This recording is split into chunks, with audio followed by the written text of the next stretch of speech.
ইসলামী bank news top 10। জ্বালানি তেলের দাম বাড়লেও কমেনি সংকট, পাম্পে দীর্ঘ লাইন, ক্ষুব্ধ গ্রাহকরা, অব্যবস্থাপনাকে দোষারোপ। কাল বগুড়া যাচ্ছেন প্রধানমন্ত্রী তারেক রহমান, উদ্বোধন করবেন বেশ কয়েকটি উন্নয়ন প্রকল্প, ভাষণ দেবেন জনসভায়।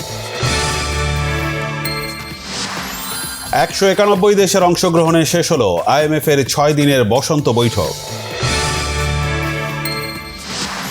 14টি ফ্লাইটে আরও 5,707 জন হজযাত্রী সৌদি আরবের উদ্দেশ্যে রওনা, পৌঁছেছেন 7,634 জন।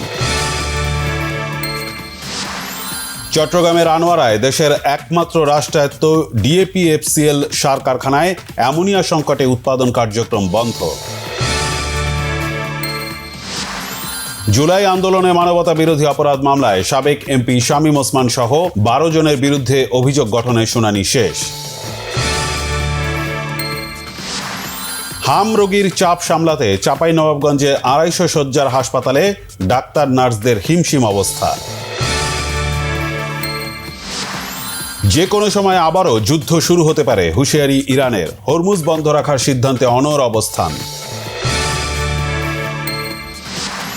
ইউক্রেনের রাজধানী কিয়েভে বন্দুকধারীর এলোপাতারি গুলিতে 5 জন নিহত, আহত 10। কলোরাডোর জালে মেসির জোড়া গোল, মায়ামির নতুন কোচ গুইলার্মো হোয়েসের জয় দিয়ে শুরু।